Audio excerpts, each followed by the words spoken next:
Si Lloyd. Magkape lang tayo. Asan na ba si Lloyd?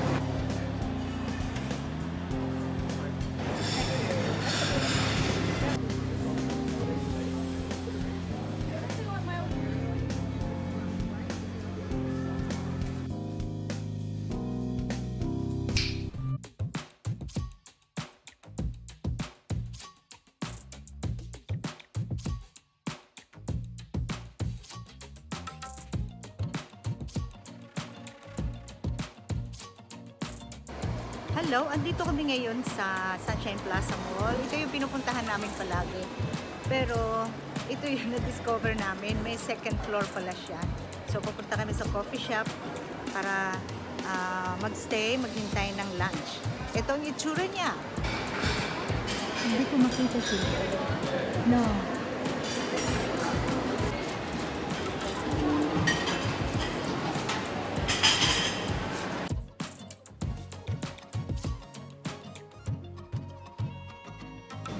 Wow! You like it here? Yeah. Yeah, you discovered something.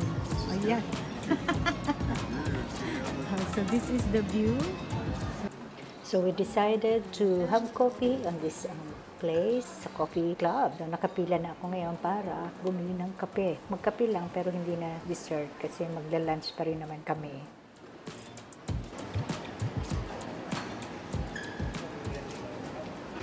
So ito na yung in-order namin coffee. Decaf latte ako. Si Lord naman ay caramel latte. So ito kami ngayon nasa harapan ng bintana.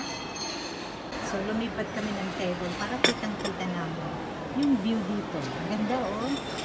This shopping mall is a family-oriented place kasi makita mo talaga na meron ganitong paddle boat. So, habang naghihintay yung mga bata, pwede silang magpalipas ng oras. May bayad nga lang, hindi ko alam kung magkano.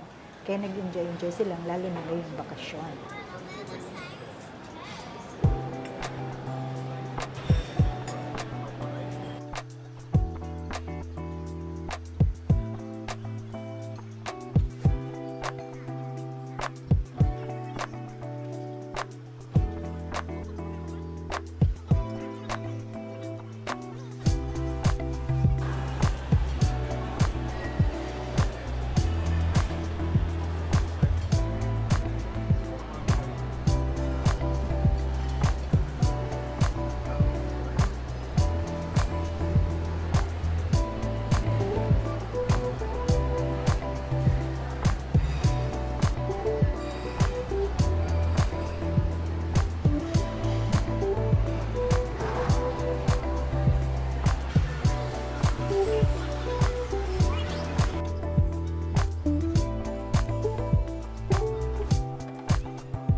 So, after namin magkape, kailangan namin umupo dito at maghintay ng oras para maiwasan ang traffic. So, as usual, ito yung inuupuan namin pag pumupunta kami dito. Hintay lang muna. And then, ito na kami, nasa Malulaba, 30 minutes or 20 minutes from the place where we work. So, dito kami magla-lunch.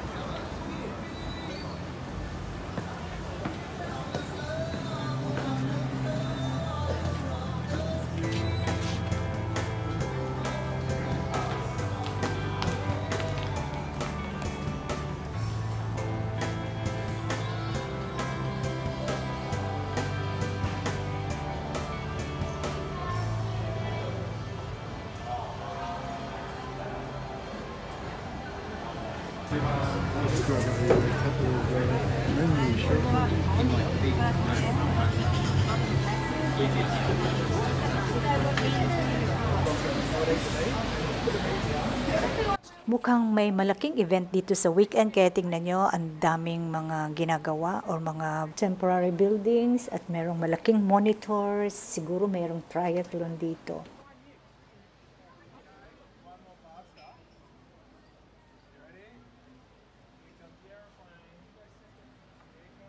Okay, this is our lunch and dinner at the same time.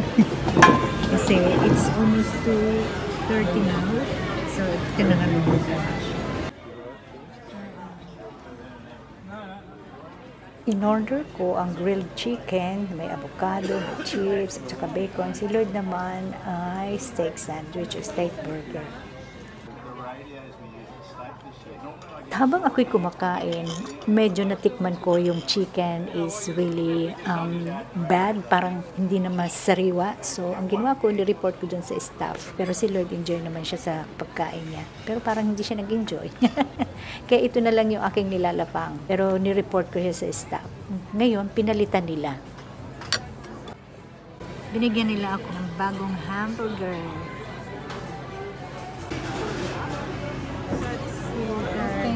And how's your burger going? Yeah, it was good. Yeah, It's I think it's good. totally Do you want me to take it away? Yeah, thanks. So Yeah, yeah, awesome. good. Thanks. Thank you. Binigyan din nila ako ng libreng lemon bitters, kaya yung pagkain ulit pero hindi ko na yan naubos.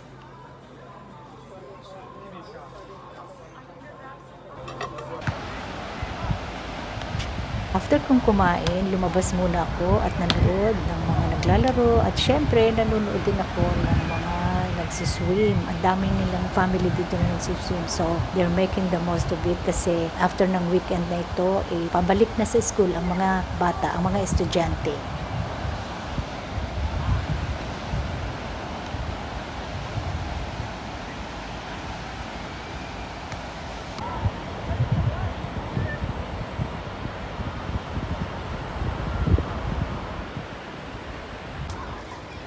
So, ito yung restaurant na kinainan namin kanina. So, ngayon, after sa Malulaba, papunta na naman kami sa Caloundra. Alam mo, habang may araw, habang may sikat ng araw, si Lloyd hindi yan hihintong mag-drive. Pasyal kami ng pasyal habang maliwanag pa. So, andito na kami ngayon sa Caloundra. Isa din to sa parte nito ng Sunshine Coast. Yeah, that's nice.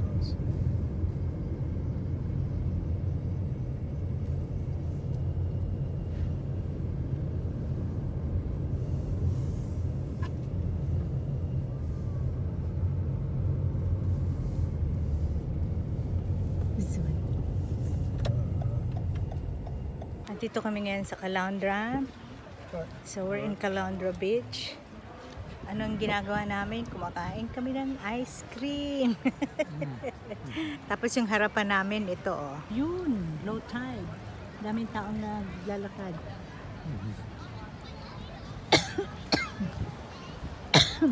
Hige, kahit inuubo, ice cream pa din.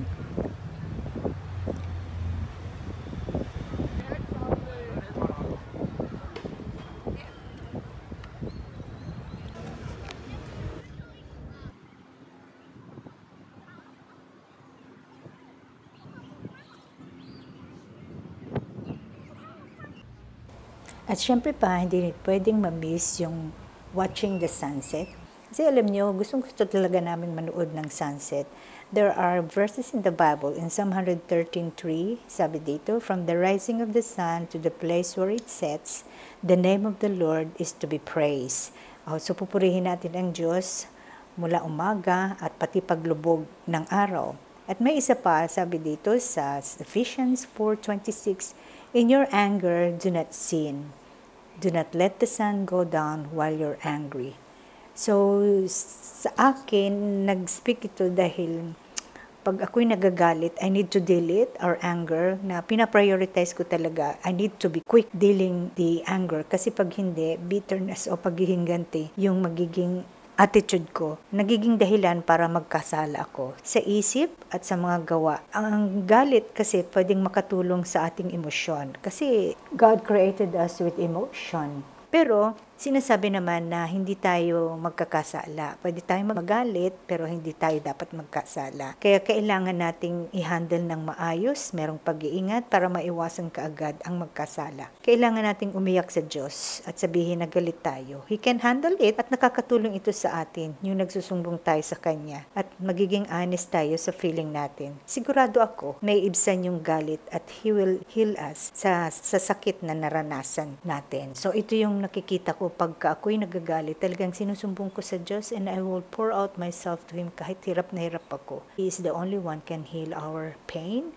emotionally. Kaya pag galit tayo, huwag nating hayaan na lumubog ang araw na galit pa rin tayo kasi lugi tayo. At hindi lang yan, kasi yan yung utos ng Diyos sa atin. Kasi pag ginawa natin yan, nakakabuti sa ating emosyon. At makatulog tayo ng maayos. Magiging healthy tayo. It's good to really, huwag nating hayaan na paumagahin natin yung galit natin. Kasi every day is a new day at hindi na natin dapat inaalala. Masakit pero we cannot do this nang sa sarili nating lakas. Pero sa tulong ng Diyos, at sa tulong ng Holy Spirit, makikita natin na tutulungan niya tayo at hindi natin alam na nawala na yung sakit.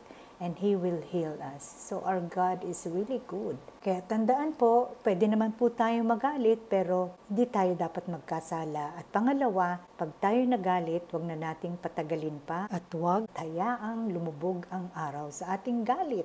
God bless everyone and thanks for watching.